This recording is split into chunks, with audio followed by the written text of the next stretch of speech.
Hello, Chris. Thank you so much for joining me today. I know we are going to be talking about a deeply personal topic, and I really appreciate you taking the time out today to talk to me about it. So, before we begin, can you tell the audience a little bit about yourself and where you are today, 8 years into recovery? Sure, and thank you, Rishanka, for having me. Good morning on this rainy day.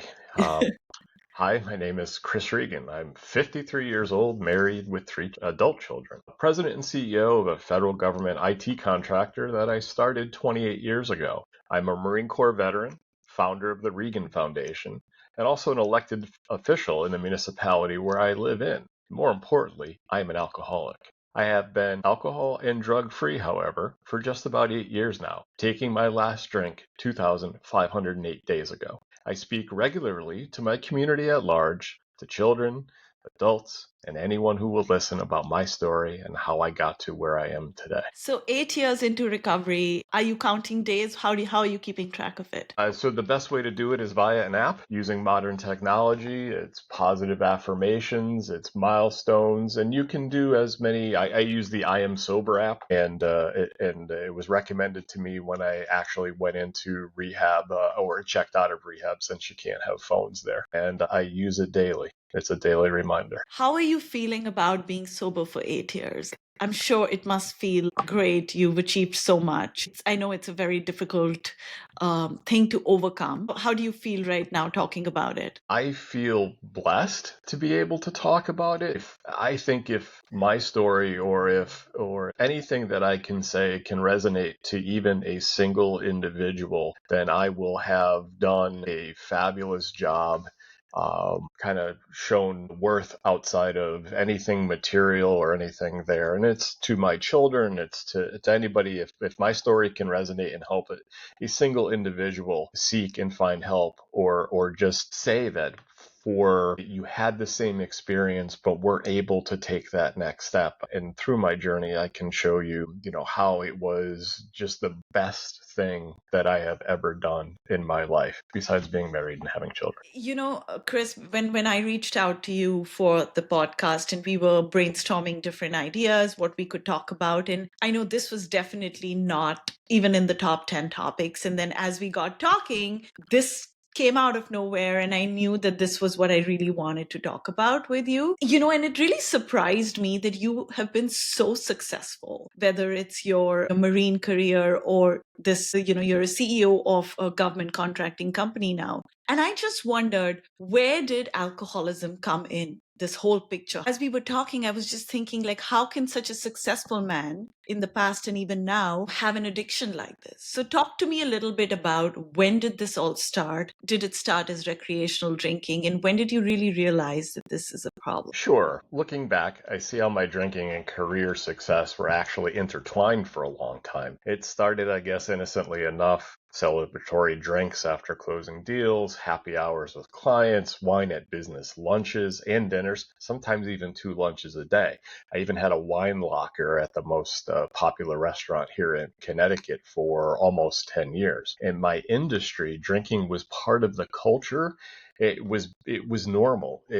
I had felt it was even necessary to network and build the relationships. What I didn't notice was how gradually the drinking shifted from purely social to something that I relied on. And as my career progressed, the pressure and stress increased too. More people, more responsible, more revenue, more customer projects, etc.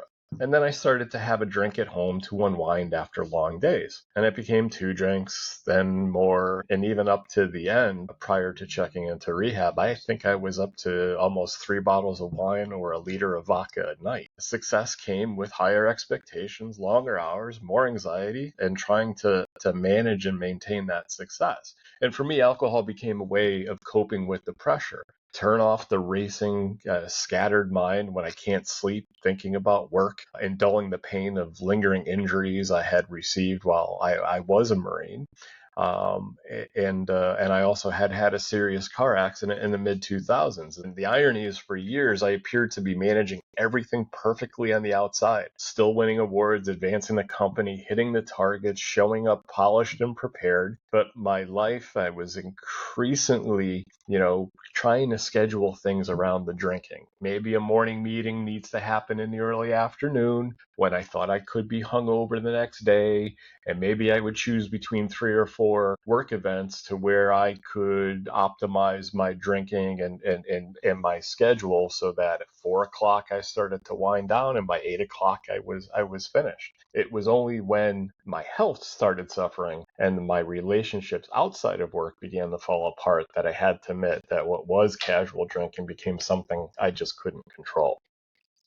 Thank you so much for sharing that with me. I know it's deeply personal, but I want to understand when you were in college or much before you actually started working, were you a drinker then? Sure. So there's a picture in one of my family's albums. They still exist, the books, where I believe I was 3 years old at a party with family. There was a bunch of people outside at a picnic, and it actually manifested that there was a video of it.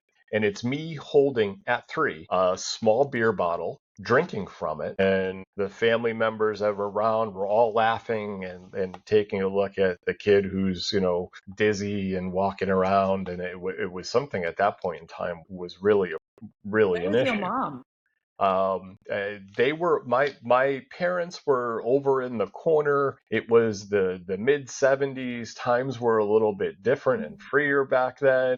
Very much more a communal living. I come from a very large two family. My mom's one of 13. My father's one of 5. I didn't really drink in high school, except my last few years. I wasn't drinking to get a buzz or to get high in the stupor that's associated with alcohol. I then went into the Marine Corps, bypassing college. My career path was supposed to be an air traffic controller. I did my time there into training, was hurt in an accident, and was basically told, go home. We can't have you driving a desk for the rest of your military career.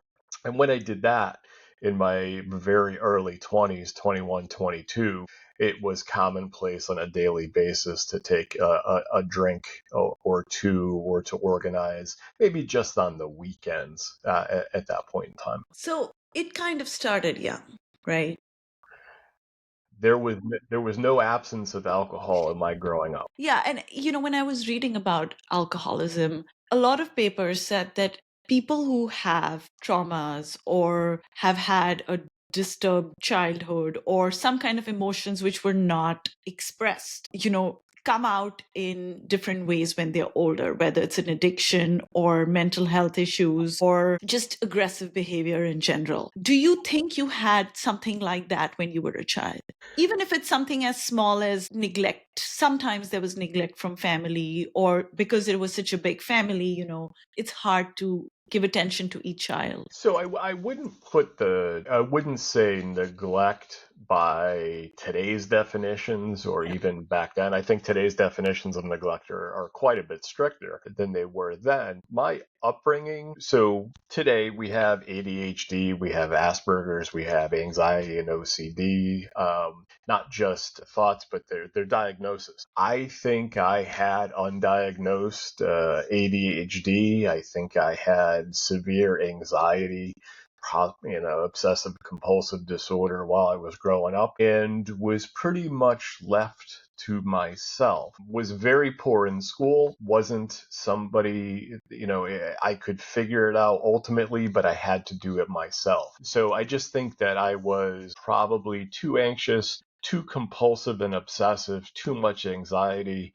and then a little bit of the wild child that people didn't really to understand. I just recall on a regular basis being told just sit with my hands on my lap and just don't say anything, through a dinner, through a drive in the car, through a movie, through a show, or something along those lines, because I think the family unit didn't understand how to handle that. I don't think these things even existed then, right? Like autism, ADHD, OCD. These terms are very common now amongst kids. And I know there are a lot of facilities like especially catering to these kind of children, but at that time it didn't really exist. So a lot of people I personally know who went undiagnosed and today have some other kind of issue, whether it's addiction or mental health issues. So I understand that where that's stemming from. Since you've been in this situation, can you talk a little bit about what is addiction and how is it a disease and it's different from recreational drinking? Sure. So I'll have to get a little bit clinical.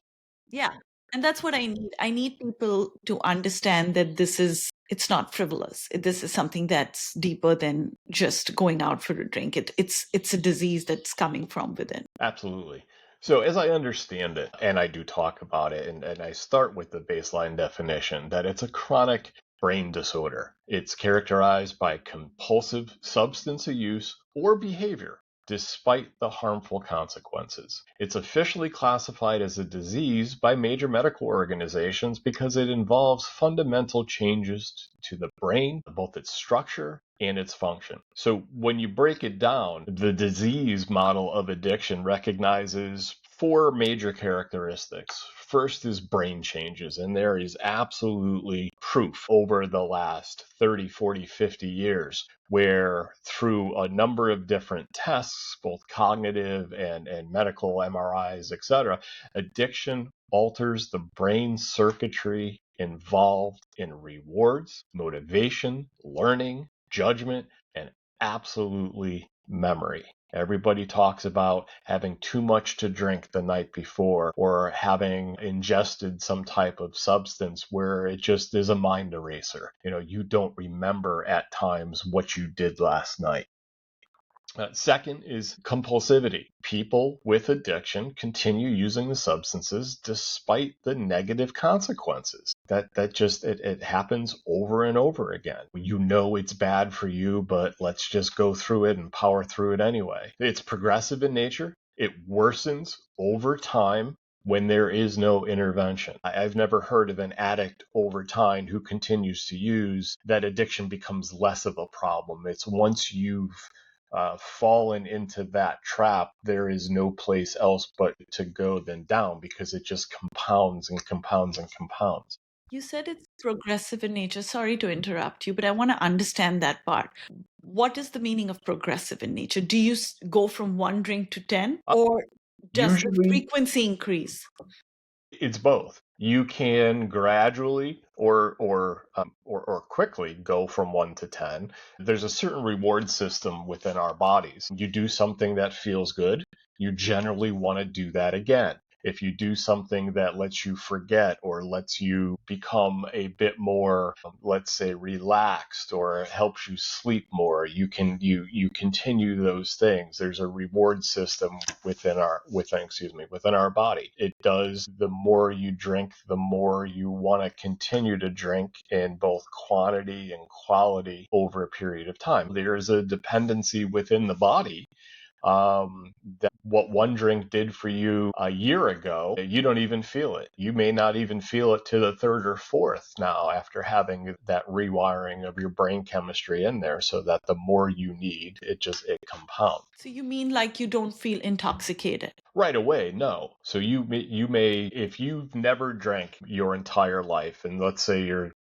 40 years old or 20 years old and you have that first drink, one may be enough for you to have an increased blood alcohol level or for you to get the dopamine or the serotonin kick in where it adjusts all of the receptors where your body feels euphoric over that, and over time you will absolutely lose the last part of the addiction disease model typically has some type of relapsing pattern. Like other chronic diseases, you may have cycles where you feel great and then you are in remission, or you may relapse and you may go a week or two or a month or maybe even a year and revert back to those feelings right again. And that's part of the alcoholism definition. Even after 8 years, I am aware and I know that if I have a single drink, all of that old memory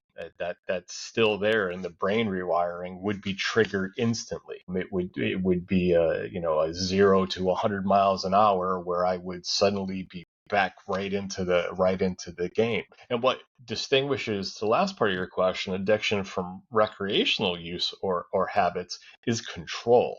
Recreational users can generally stop when they choose to, while and those with the addiction have powerful cravings, we have withdrawal symptoms, and we continue to use despite the serious negative consequences in our lives. Habits may be difficult to break, but they typically don't cause the same level of impairment or distress as addiction. You said that recreational is different from when it's an actual problem like a disease, but I personally know so many people who are functional drinkers. They drink so much, but because they're eating well, they're working out, it's apparently not a problem for them, and they think that this is okay. But when I see them, when I go out and I see them having like 7 to 8 drinks in a night, and then next day again doing the same thing, and sometimes, like you said, even in the afternoon, do you think there are functional and dysfunctional drinkers? And the Oh, dysfunctional ones are called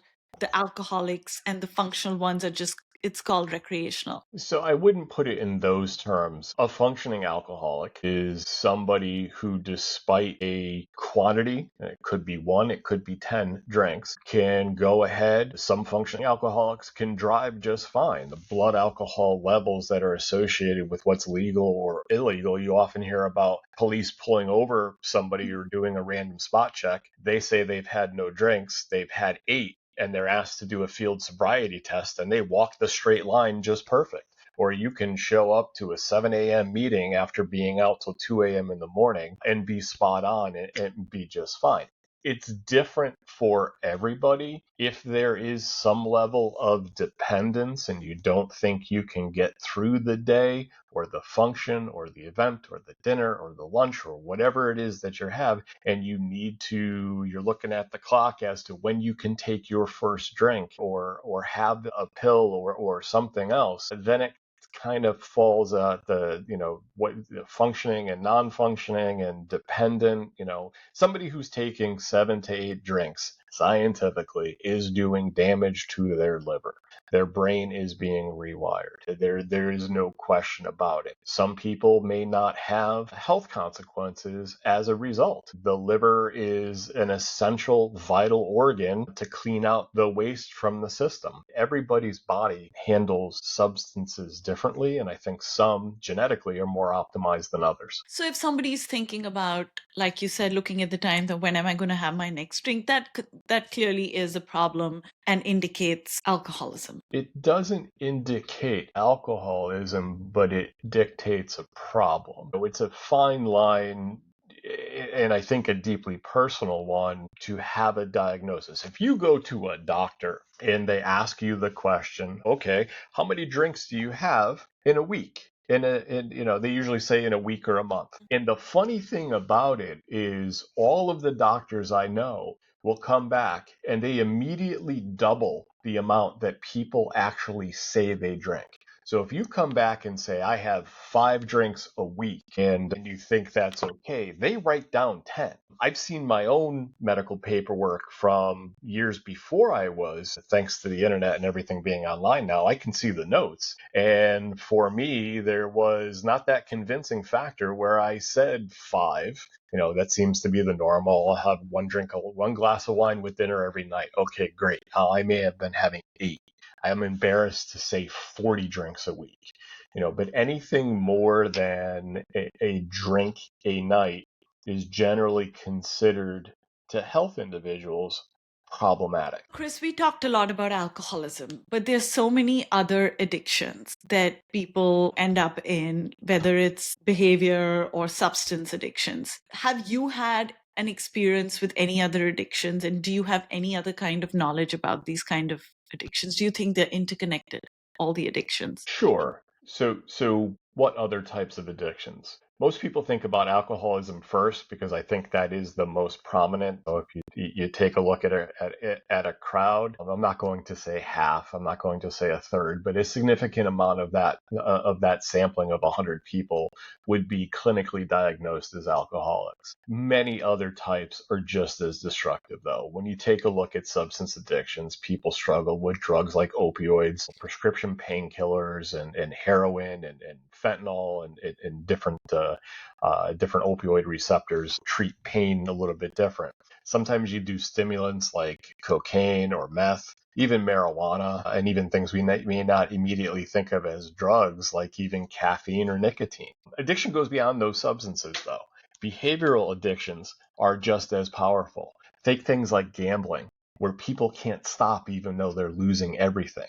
People struggle with sex and pornography addictions, and those can damage relationships and self-esteem. Today, gaming and internet addiction are becoming more common, especially among younger people. Shopping addictions or compulsive spending can lead to serious financial problems. I mean, I have a shoe problem right now that I've recently developed, but I don't see that as an addiction.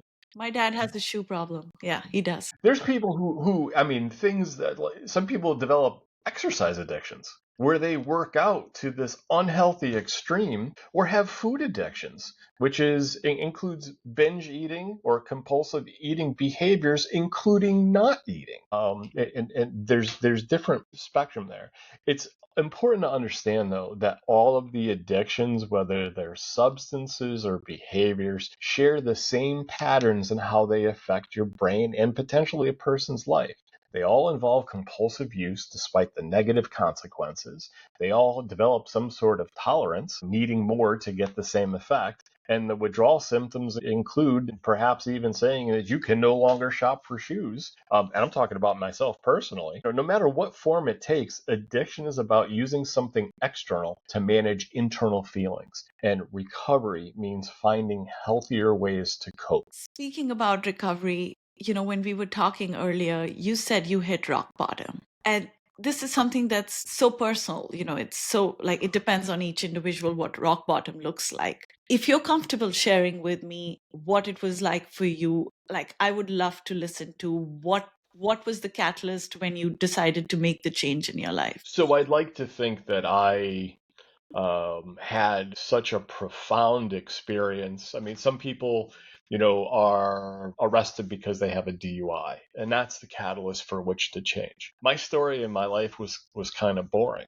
There wasn't any one significant event that led up to the I need to get help. It was growing number of smaller ones. When you add them all up, they didn't paint a pretty picture, but they were significant in terms of quantity and of quality. For me, it was like Groundhog Day. As far as drinking was concerned, it's a vicious cycle. Day after day, week after week, month after month. And I finally saw and was finally led to see that it had the potential to destroy my family, my relationship with my wife, my kids, ultimately my company, and my lifestyle. And as far as what ended up happening was an interesting set of circumstances. My company was going through a dramatic shift a little bit more than 8 years ago, and I was flying to Miami for in support of a customer at the time. And I would fly back and forth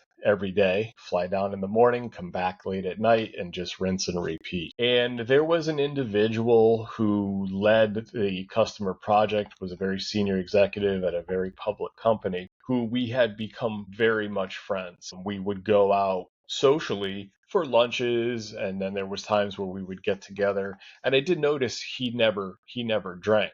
And there was one meeting, whether or not I had the DTs or the delirious tremens, where I was shaking a little bit. My face tends to get extremely red. You can tell my blood pressure was up. And he had looked at me one day and said, "How long have you had a problem?" The first thing that came to mind was, how dare you even think I have a problem? And I said, of course, kind of smug, "What do you mean?" And he's like, "It's clear you're going through some type of withdrawals He said, you've looked at that wine menu a number of times, and just put that down and let me tell you my story. He had done 20 years in federal prison, was an addict, was a dealer, was a runner, was somebody that was fairly high up in the cartels back in the Miami of the 80s. We've all seen the shows, the TV stories, and read the books.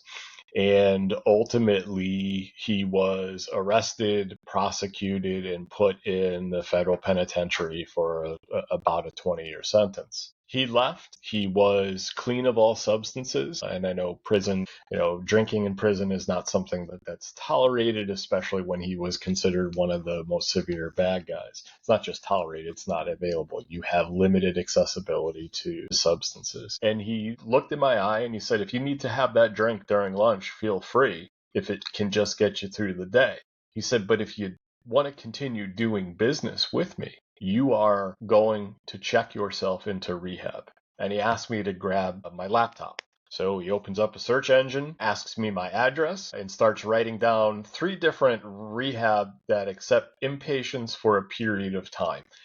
Usually it's between 1 and 2 weeks, depending on how severe. And he said, look, we have millions and millions of dollars at stake. I like you. You have the potential. You have the capabilities, but this is not sustainable. So all you need to do tomorrow when you get home is to make the call in the morning. And based on that call, everything will be put on hold. I will wait for you. I will help you. I will sponsor you along the way. I got real defensive. How dare you? You don't know me. Here's the pain that I've been through, etc. And he said he absolutely didn't understand, but addicts know other addicts fairly quickly. You can sense it's the body language, it's the defensive posture, it's words and repetitive, any number of different things. And next day, wasn't because of family issues and it wasn't because of anything else. I was going to lose a customer. And a big customer that, again, would pay for family, dozens, if not 100 employees at that point in time. And it just became it became a business decision. So got home, made the call, asked my wife to drive me, found a place that took intake, turned over phone, turned over everything, wedding rings, watches, necklaces, nothing was allowed to go in. And my family was told that I would be able to reach out after a week. And that's the last day when I checked in. The evening before was the last time I had ever. Wow. Talk to me about that experience in rehab. What did you go through? Did you see other addicts? Were they just alcoholics, or did you have people who were into drugs? And how was it being without any substance for that first week? So was at that time an introvert. I kept to myself, except in managed controllable situations, most often with work or with family, where I could control the situation. Here, you are in rehab, and not to say this negatively at all, it was an experience that I cherish at this point in time, having been through it. Who are given clothes to wear. You share a bedroom with somebody else. You don't know the individuals. You don't know their background. Some looked very polished. Some looked very professional. Men and women of all ages. You didn't know when you were first introduced to the group what everybody's problem was. After going through sessions, so first, they do first and foremost protect the health of the patient. For alcoholics, there are certain drugs that can reduce the negative effects of the DTs, of the detox process. There is profuse sweating, there are seizure potentials, there's a lot of blood pressure, a lot of monitoring that needs to happen, because as the substances are cleared through your system, your body strives to get more, and everything fires a little bit differently. You become, you have your neurosis come out, that you start seeing and hearing different things. I mean, it's really not a fun place. I was one of only 2 alcoholics in the room of probably our group was about 20 some odd people. Most of them were repeat offenders that had different heroin or opioid addictions. And what was funny is they were all very sympathetic to the alcoholics, the two of us, because it's something that was more difficult than what they had to go through. Detoxing from alcohol through a rehab program is dangerous. To the heroin addict, it's not as bad, supposedly. I don't know. I haven't been there. And it went through a different, you would eat the same food. I had drank a lot of coffee. I still drink coffee. You weren't allowed to drink coffee. You drank water. You drank 3 meals, or you ate 3 meals a day. There's no snacks. There's no chance for a cigarette break. You are locked into a facility with no access to your outside, to family, to loved ones. Because of suicide risks, you're not given pens and pencils or belts or knives in any regards. To the meals and everything are tailored toward it. But it was freeing in my mind. I didn't have to worry about anything outside. I was able to live just in that current moment, even though my body was going through a profound change for that time. So you were there for a week? It was 10 days. 10 days. And in those 10 days, they were not just treating you, I mean, they were giving you medications and detoxing your body as well. Sure. The first 3 or 4 days was intense detox in order to counter potential seizures and potential life-threatening issues. Those drugs could, for some people, also be addictive. So they taper you down. Usually the first couple of days you're at a higher dose, and then for the next 3 or 4 days they reduce it by maybe 75%, or down to 2/3, or down to a half, or down to, and then ultimately down to nothing, to remove the potential for you to have an adverse effect from either of those drugs. And then it shifted to group sessions, to talking about your problem, to telling your story, to telling when you hit rock bottom, or to share, and listen to. The biggest point for me was not talking about my own, but to listen and to realize that the journey that everybody else had was, for me, a little bit worse than my own, but equally as, um, um, I guess heartwarming may be the term, but it was equally as understanding that this is not just the problem that I have, that it's a problem that a lot of people have. So, Chris, you said that listening to other people's stories was heartwarming and you felt you were not alone in the journey. In one way, it's good,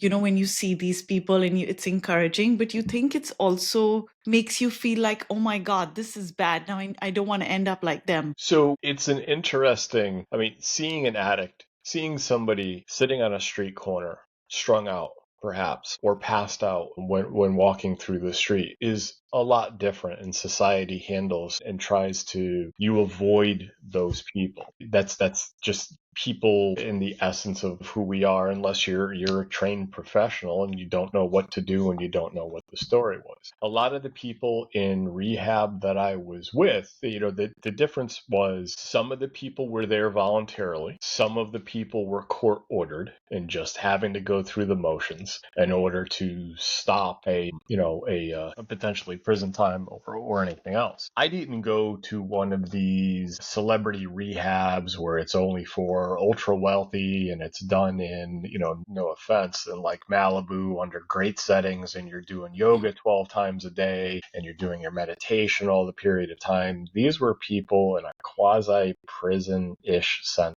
setting. You can't get out, and you commit to going in. And the stories that you hear are across all factors of life. There were doctors, there were lawyers, there were construction workers, there were people that had debilitating diseases that they had turned to alcohol for, in order as a way to deaden that pain. We're not unique in that setting, in that we all have some type of addiction, whether it's self-realized or others have, but we've made that step. We're there. You all commit to getting better. And for that period of time, you actually do. But it was quite eye-opening, and it allowed me to look at the world with a different lens, that it wasn't just a me issue, it's a we issue. So it was encouraging to see other people, that you're not alone, but at the same time, it also encouraged you to work harder to get over it. right? Correct. The first thing that happens when you get into rehab is an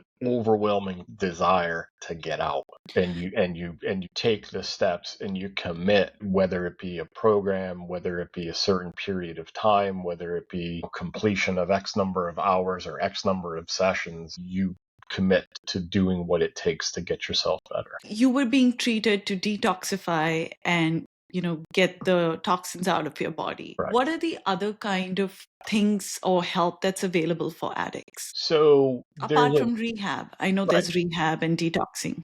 Well, I mean, if you look at rehab, there's two different types. There's inpatient intense programs where you Mhm, stay at the facility for a period of time. But mhm. there's also outpatient ones where you get treatment during the day and sleep at home. They all include some type of counseling and education about addiction. You've got support groups like Alcoholics Anonymous. You've got Narcotics Anonymous. Those are both, I'll say, loosely faith-based. You have to believe in a higher power, even if that higher power is a pencil or a butterfly or the universe or something bigger than yourself. You've also got something called Smart Recovery, which it's still like a 12 steps program. You run through a variety of positive affirmations in a group setting where they're helpful because they connect people with others, and maybe not in that clinical setting, for people going through various stages of addiction. Most people find a sponsor, and that's somebody that you may have no relationship with, but it's somebody who can take a look at you independently without all of your baggage to help you further along in your recovery, who can offer guidance because they went through it themselves. And those things are especially valuable. Some addictions can also be treated with just medications that reduce cravings or, like I said before, to manage withdrawal symptoms. There are today a large number, there's something called the Sinclair Method. The Sinclair Method is a combination of drugs and program that doesn't eliminate alcohol, but reduces it to the point where the pleasure centers in the brain no longer fire off as a result of you having a drink. And if you've got 5 drinks in front of you and you're not even interested in finishing one, or potential for 5 drinks and not even finishing one, then I guess you have beaten that addiction while not completely disconnecting yourself from the substance. So you have different things. There's one-on-one therapy. I was blessed enough to have hired, the day I got out, effectively a sober life coach. It was an organization who assigned a number of people to me who came to my house, who drug tested and urine tested me every single day, sometimes multiple times a day at random. And they came in and they followed me where I went. They made sure there was no chance that you're looking at credit card receipts, looking at ATM receipts, making sure that there's no trace of alcohol or wine glasses or shot glasses anywhere that could remind you of that. And there were even times where I had taken trips on a plane for business where they were sitting right next to me, making sure. I mean, most people don't have that type of luxury that I was able to afford. But you can do other types of one-on-one therapy. You absolutely should do family counseling because it's not just your people. It affects the people that are around you. And that's actually a great segue into my next question. Do you think this is a family disease? It absolutely is a family disease. Like, how did it affect your wife, your children? And it's so difficult to build that trust back. I don't know if you did this, but I know of a lot of alcoholics who lie, who cheat, who steal to their family members from their family members. And it's, even though you're related by blood, at some point you're just like, this person's hopeless. There's no point helping. And I don't trust this person.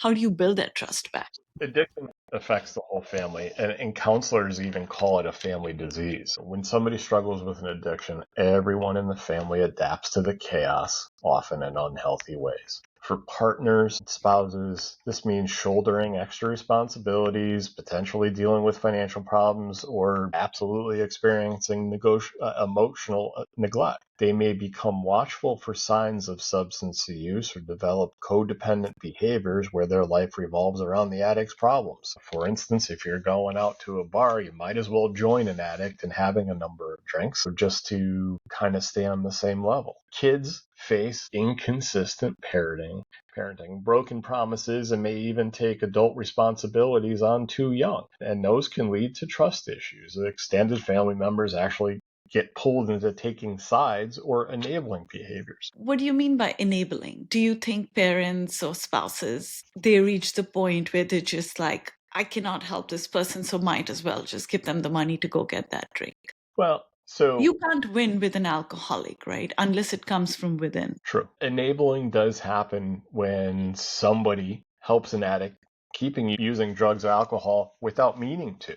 They can make excuses for them for not showing up to a dinner, for not being available for a birthday party or a picnic. They lie to cover up their problems and yours. Like you mentioned, you may give them money in case for enabling the buying of alcohol, of drug, or even money to go to the casino. And you can do their responsibilities when they can't.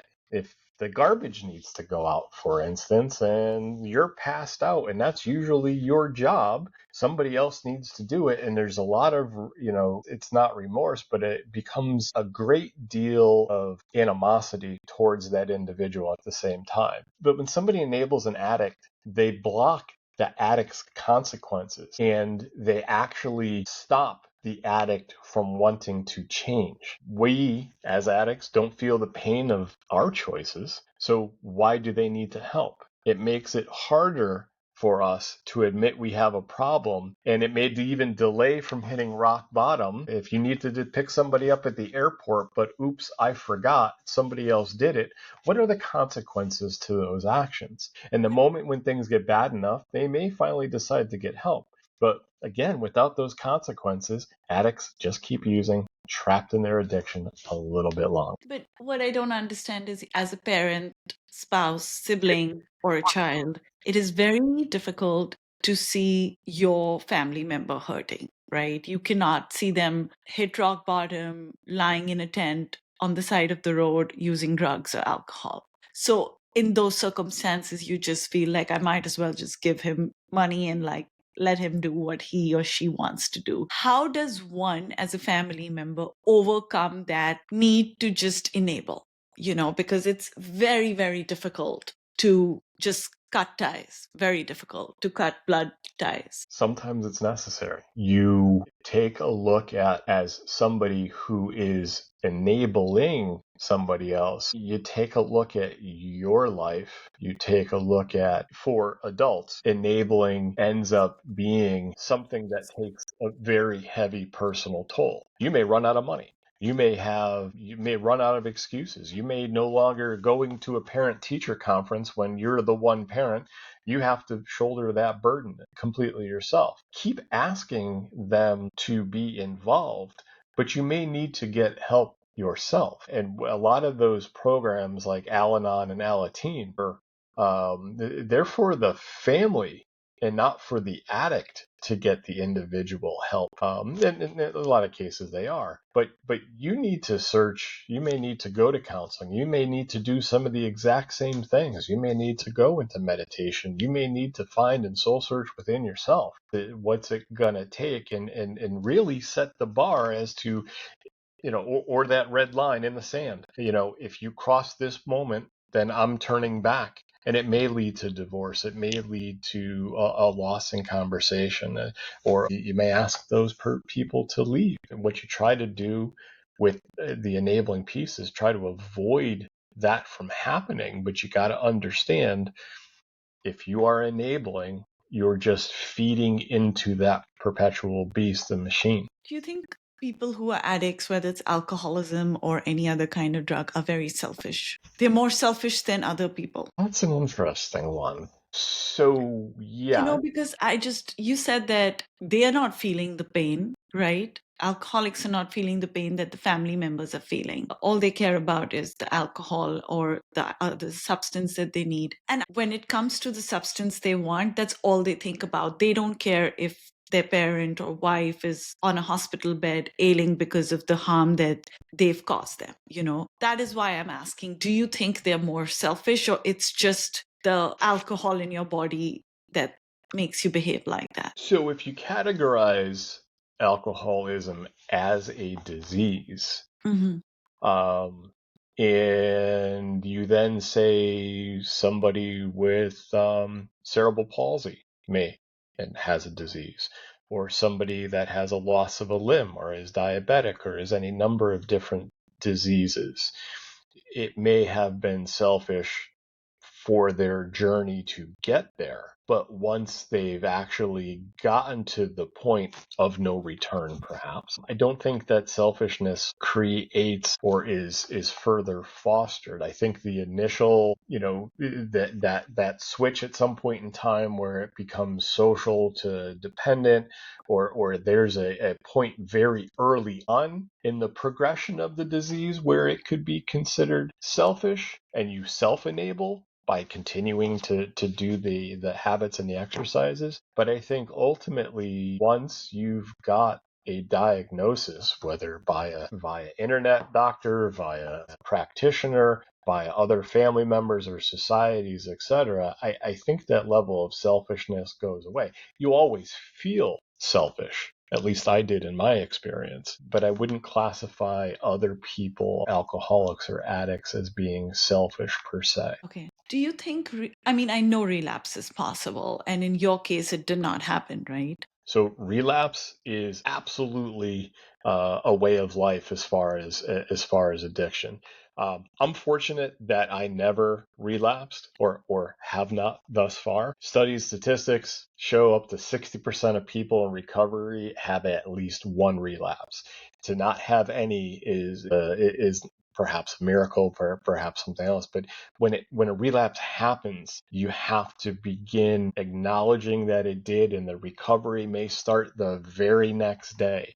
And you got to have no shame as a result of it. The best way, once relapse happens, is recover quickly. You reconnect immediately with your support systems, whether it be via meetings or sponsors, and in such as they are teaching lessons in and of themselves, they teach you something about yourself and perhaps how to avoid it in the future. My sobriety and continued sobriety come from basically staying vigilant. I know my triggers. I've maintained my connections with my support network. I do know through affirmations from the app, like I mentioned, I bought this ring that I don't take off on my 5th anniversary of sobriety, and it's a daily and constant reminder of the respect that I have for myself and the strength that it takes for those to find their way back in recovery. That's so inspiring.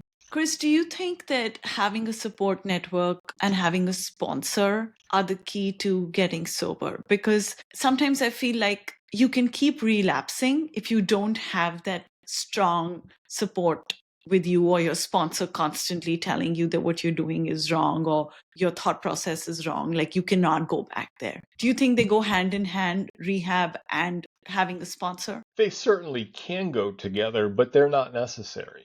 There are people who have the ability somehow to just decide it's enough. They stop. It's called cold turkey, and they power through the effects of withdrawals, and they have the willpower to just disconnect. It may not have the willpower to stop to stop drinking, but you can stop the addiction cycle.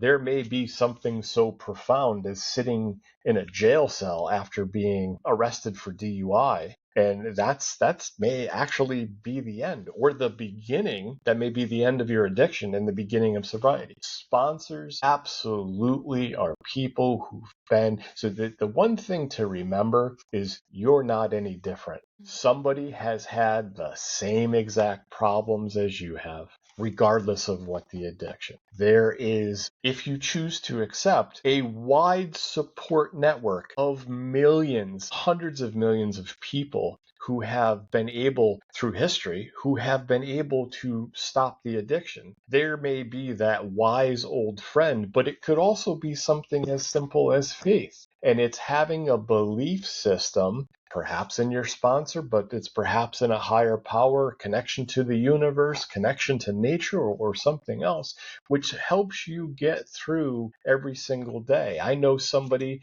very close to me that used journaling as her example as to how she would write notes to herself at the beginning of the day and at the end of the day as she was drinking. And at the very next day, she would go through how much she remembered writing and not. And it just got to be where it was volumes of information that she wrote about herself, that she learned what she was so angry with in life or her situation and her relationships, her work, and everything else there. So sponsors absolutely can go hand in hand. And I would say run, do not walk to find one, but also let yourself be found. Sponsors are unique individuals. They are people who are willing to tell their story in any number of different ways possible and to see somebody. My sponsor, and I'm not going to do the quotes on the sponsor because the individual at that customer I still keep in touch with on a fairly regular basis. He relapsed and I helped him through that. Becoming the sponsor becomes the sponsoree. And I turned, and we were able to work with it together. And that's the most important thing. Somebody with an objective set of eyes taking a look at your situation and telling you that it's okay, regardless and without any criticism or direct consequences to that individual. Chris, how do you get over the stigma of being an alcoholic? It comes with so much judgment, even from your family and friends. How do you rebuild a name for yourself in society? And you're the perfect example. I mean, you're so successful. I was shocked when you told me this. So I've entered the political spectrum in my municipality. I'm an elected official. There is not a night that I have free to myself without going to some type of event, maybe 3 to 4 a day, behind going to meetings, dinners, lunches, fundraisers, etc. You are not the only alcoholic, and this is unfortunate, but it's a harsh piece of reality. There are many others like you in the same room. I ended up having a get together this past Saturday night, 30 or so friends in a different group. There was 6 of us out of the 30 who weren't drinkers. We didn't smoke. We didn't have any other substances or anything else. The stigma, as it has become it's become greater rooted in our society. It's not uncommon to see, at least on the alcohol side, going to an event and having a mocktail list. Zero alcohol, going to some place where, of course, different levels of addiction have different societal implications. The stigma really at its core is to understand that it's a health issue. It's not a character flaw. For me, being so open about recovery and I always feel safe to do that kind of knocks down all those stereotypes and shows that other people that addiction affects everyone. An addict. I don't, you possibly are a monk in a monastery in Tibet and you may not know an addict because that's what your life path and journey have take you.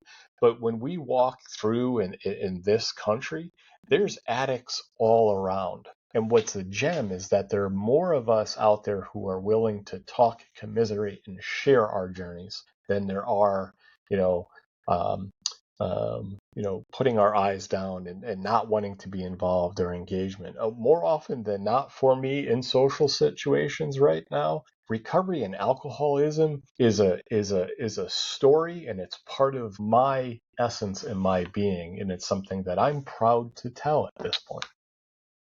You're owning it. That's wonderful. I think that is the first step to removing the stigma attached to it. But education, if I can just add, Yeah. in schools, I'm a very large supporter of coalitions, for greater community work.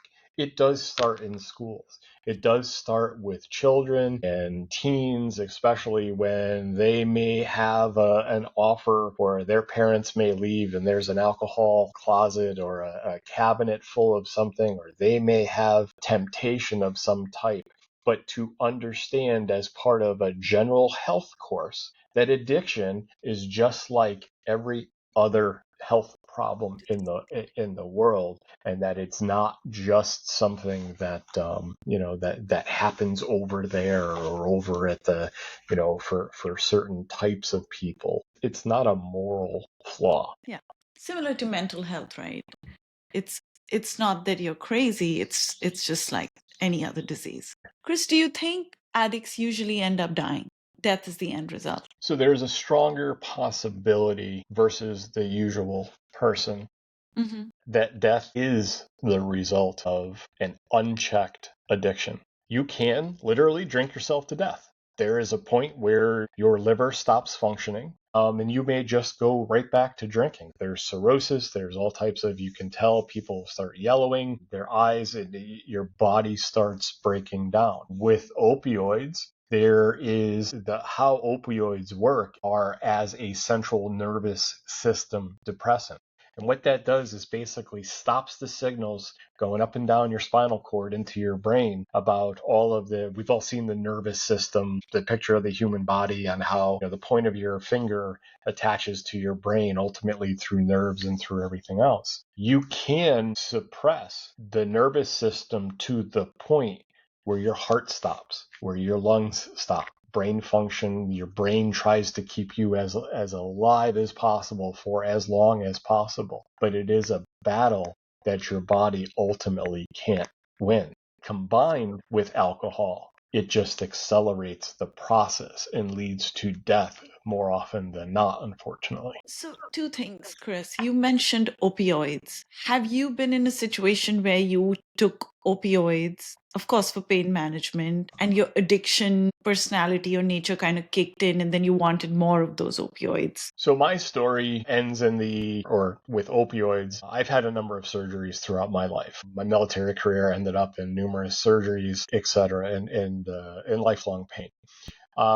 My biggest story, my largest story, or most affected, is where I was stopped on a highway from my vehicle and hit from behind by two tractor trailers. One was a wrecker towing a tractor trailer, and another tractor trailer. Both hit me going 75, 80 miles an hour while I was dead stopped. The force of being hit probably should have killed me at that point in time, but I'm blessed that it did not. What it did do is ripped both of my shoulders out of their sockets and dislocated both, causing tears and rips throughout both shoulders. Over time, the doctors are able to pop them back in, and you go through a recovery period through that. But the ultimate end game was surgery for my shoulders. And that surgery requires cutting the muscle, wrapping it around the bicep, giving you a limited range of motion for pretty much the rest of your life. But they do that via a nerve block.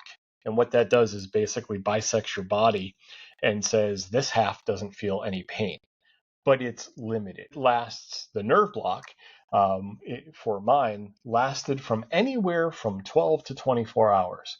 They can't tell you when it's going to come off. And the only way, and the effect of the nerve block wearing off is instant. It's like your body is being torn apart, just at such significant force. It's the worst pain. It's been described as the worst pain that you can possibly imagine. With that, you go through the surgeries, you go through physical therapy. Pain management is often as a support and as a control of that. And the orthopedic surgeons and your doctors that support you will prescribe legitimately pain killers to help you through that journey of reuse of that limb, of that. The recovery process is not a few days. It is not a few weeks. It's over a month. Sometimes it's 6 to 8 weeks. And you're regularly checking in with your surgeons and doctors, and then they write the new prescription. And the new prescription lasts for about 5 to 7 days, and then you come back and you do it again. And I became, pretty much used to going for, saying my pain was still a 10, getting another prescription for another 5 to 7 days. And what is this for? What And prescription? this was for What kind of medication? opioids, Dilaudid. In my case, Dilaudid is probably oral Dilaudid is the strongest that you can get on the market Mhm. today. on the market. There are others. And this is an addictive substance. Oh, it absolutely is. So you get to the point where your tolerance, like I talked about before, wears down over time. So one day, one pill is fine, 3 times a day. The next day or the next week or the next month, 4 pills may be fine, or 5 pills may be. There was a time where my doctor, surgeon, ended up saying, I'm not writing you another prescription. I ethically cannot, and you should be passed. You've done all the things for physical therapy. You've checked off all the marks. You've gone to all of your appointments. I'm saying we are no longer in a relationship because you're a successful outcome. Except for me, at that time, because I had missed a day and I ran out of pills, my teeth started chattering. I started getting scratchy throughout my body. It's often described as a feeling of bugs crawling around and you're itching. Things start burning, your nerves, etc. You start having an issue. So you were not in pain. You were not in pain. It was your addiction that was screaming. I think I was trying to avoid the pain, perhaps. Maybe it was even gone. But I got so used to taking these drugs because of the feel-good effect. What did you feel like? Euphoric. It's great. You got no worries. Everything's happy. Put on any bottom music and you want to dance and you're just free of any levels of anxiety and depression and it's just a wonderful feeling until it gets stripped away from you. But this feeling that you're describing is very different from the feeling you get when you have alcohol. I've had alcohol. I know what it feels like. It doesn't work for me. Like I feel really sick and I basically don't drink anymore. But I never felt euphoric when I had alcohol. So these addictions seem to be interconnected, right? There's that satisfactory place in, so I said something to my wife the other day. I woke up and I felt no pain. I didn't move. I didn't want to do anything, but there was not a single part of me that had a bit of pain. And it was such an unusual experience and feeling that I had to note it and I had to celebrate it. And This then is when you were recovering from. no, even to No. to this day, I have my shoulders, my back, my hips, my legs, my neck. I've just been through a lot of different surgical procedures. The surgery story ended with me going online, Craigslist, looking at pharmacies and questionable pharmacies in Mexico or maybe Eastern European, or seeing a Canada, calling a friend to see if they have any extra of X, Y, or Z and taking a look at it. And I supplemented back easily. Opioids and alcohol do not mix. It's a central nervous system depressant, and it could stop your heart and stop your lungs in an instant. And it's a risk every time you combine the two. But for me, the realization that I could have easily been walking the street to try to find the next hit to stop to just get me back into that euphoric sense. It was so strong and so there. I'm online, I'm home, I'm alone, I'm able to drive, but I was still in recovery and really thought about, do I go and see if I could find something elsewhere? Maybe I can find an overnight pharmacy to ship it from Brazil or wherever was popular at the time. And it was a wake-up call and a realization that this would not end well. And ultimately, as we started the conversation, ended in my death. And I had the mental fortitude, constitution, whatever you do it, to stop at that point in time. Of course, I went right back to the bottle to supplement, and probably had to accelerate the drinking to even come close to being back to a state of calm and no anxiety or whatever. But it was the scariest moment in my life. So because you realized that this is a problem, you couldn't get it in the country, you went back to alcohol. And it was not even 5% of what you were feeling when you were on opioids. Not even close. So how did you manage that? Did you just keep drinking more and more? I became a very angry person. I yelled, I shouted, I criticized. I just wanted to be left alone. And when people interrupted that, it was uncontrolled rage and anger. Not to a mostly internalized, but it was the most damaging relationship catalyst at that point in time. but my family understood at some level. You had just went through some pretty massive surgeries. Mm-hmm. We don't know what you're feeling. Mm-hmm. So, help for a family member, my wife, to say, help me understand what you're feeling is kind of a useless point because you don't feel this. Yeah, I can't describe what I'm going through. Just let me go through it. So when did that shift happen where you would then just a plain alcoholic? When did you come out of that rage and anger? And So I was an alcoholic before that. you were, but at the same time, it got worse because you were trying to substitute it for something stronger, right? So Sorry, that you were taking stronger, right? that was about 20 years ago. Okay.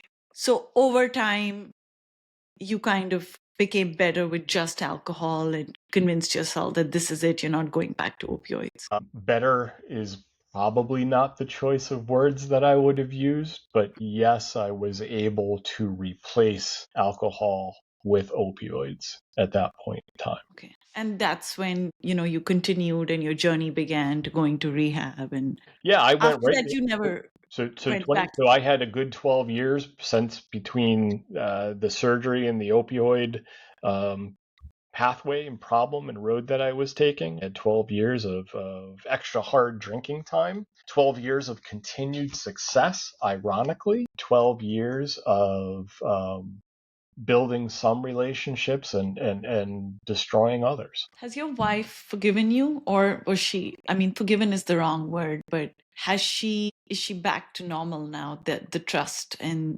everything else that goes with having a strong relationship. Yes. Okay. So we are happily getting remarried in about a year from now for our 25th anniversary. Oh, that's so sweet. There is absolutely an acceptance and understanding that, and this is a very important point, that it was my burden to bear. And I was resentful for about that point for a long time. We do everything together. She ran for a public elected official in our municipality as well, long before I did. We are both, I like to say, pillars of the community or wanting to become pillars of the community, and we're doing it together. We divide and conquer. We don't duplicate our efforts. Do you ever worry about your children? It's a genetic disease. Do you ever worry that they may fall prey to this? Every single day of my life. How do you counsel them? Or do you counsel them? I'm a father, but more importantly, I'm a friend. You are an adult to my kids. You will need to find your own path. You are genetically disposed to having an addiction problem at some point in time. Go ahead if you need to smoke, to drink. I ask that you do it in a legal fashion of some type of control, not take street drugs. If you're going to do it in some regulated fashion. Of course, I'm going to say you probably shouldn't, but that's not my place. Yeah, I've gotten you to this point where you are an adult. You make your own decisions. Don't do anything that you will potentially regret for the rest of your lives. You want to experiment? Go ahead and experiment. And my son, both of my sons, the 19 and the 21-year-old, have both seemed to have sworn off completely any types of substances. I tend to see that a lot in families where one person's an addict and the rest of the family is just repulsed by that substance. Like everybody kind of Why would you put somebody else through yeah, what they just put me just did to you. Yeah. through? So, Chris, since you've become sober, how has your career changed? Do you have any dreams, ambitions that you're working on fulfilling right now? You've already achieved so much even before, but what is life like after being sober? So my career took off. I went from an introvert to an extrovert. My wife does see certain personas that have come out. Traditionally, I was a wallflower or somebody that didn't want to be involved in large social settings. Now I thrive on them. I found that I had a knack for politics. For the first, I ended up running for an office and I won first time out just because of the ability to reach out to talk. And people have said it's like a switch that has gone on. It's night and day where I will reach out. I will try to, either relate to, or I've become somewhat of a stand-up comedian within my immediate friend group. I've shifted, not just the career, and I've shifted to also simplifying my lifestyle. I've had this business for almost 30 years. I've had all the blessings and trappings of success, but my wife and I have made a conscious effort now in our mid 50s of simplifying. Our kids are all adults. My priorities have shifted from raising them to adulthood to providing support, strength to our communities, and more importantly, to giving back anywhere, any way we can. That's so nice. And when you're talking about giving back, do you have any recommendations or resources for someone who's struggling with alcoholism or for a family member who's struggling with dealing with an alcoholic? So today, if you are somebody who has a faith, and I'll say an external faith where you do attend possibly regularly or semi-regularly or even annually, you can first and foremost ask somebody who's, perhaps church-based, does have the methods and the information to pass you to somebody who copes with addiction, whether it be a therapist or whether it be an individual within the community or in the church itself. A lot of conversations are in the church basements in the middle of the night, or a bunch of people drinking coffee talking about their experience with substance abuse, etc. And honestly, Google can be your best friend, in addition possibly to your doctor. Your doctor is not going to be one that says, okay, I'm going to write you a prescription for this, see you next month, tell me how you're doing. They may be able to say, this is a type of therapy that you want to go into. Here's somebody who I recommend, or they may have a support network that's a little bit different than what we would have. And like I said, Google, search for Alcoholics Anonymous, search for Smart Recovery, SMART. There's Al-Anon and Alateen. There's even a program that is part and run by the Department of Health and Human Services at the government level. That there's a find treatment dot. That's part of the Substance Abuse and Mental Health Services Administration. Again, run by the government. The website has resources that you can use anonymously. There are support systems, and you can do this online. I've heard a lot of successes for people doing it who are a little bit shy now in a post-COVID organization who want to just do everything by home. Absolutely, the resources out there. And possibly don't look for it yourself. Look for it for a loved one. And if they'll take a recommendation just to make a phone call, or just to start the journey, or just to say, I need help and I can't do it myself, you can start down that path that ultimately leads you to a better life. Wow. Chris, if there's one thing that you want the audience to take away from this podcast, what would it be? An important message. So it's not, addiction isn't a choice or a moral failure. It's a complex condition that affects everyone, regardless of your background, your education, your success. The hope is that everybody realizes that recovery is possible for everyone, even when it seems hopeless. And it's not just healing from the addiction or stopping a substance. It really is about reconnecting with yourself, rebuilding your relationships, finding healthier ways to navigate life's challenges. Whether you're struggling or supporting somebody who is, it's compassion is more powerful than judgment. Wow. Thank you so much. And Chris, if someone were to reach out to you, would it be okay if I put your email address at the bottom for Absolutely. advice or help or just, support? Absolutely. We have a regional foundation at this point in time, which does recovery specifically focused into the veterans group, who seems to be a bit disproportionately part of this national and global addiction problem. But any time of day, please reach out. Emails I respond to within, usually about a half hour or so. And I can at least lead you somewhere, have a conversation, meet you virtually for coffee or in person if I'm traveling somewhere up and down the East Coast. and can share. There's this hour has given us a little bit of an insight, but I've got stories. My business card actually says CEO, comma, storyteller that I hand out to people. So yes, please do reach out. Well, thank you so much, Chris. This has been so wonderful. I hope anybody who's watching can learn something from this or help a loved one, because I am coming out of this with so much more knowledge about alcoholism and just addiction in general. So thank you. And I hope to get you back on the podcast for another story or another topic soon. Thank you so much. Absolutely, Rishanka. If you think this video was of any help to you, please like, subscribe, and share. I'm in the comments section for 1 hour after I finish uploading my video. So feel free to drop in any comments, suggestions, or recommendations that you have about the next video that you would like to see. Until then, this is Rishanka Jones signing off.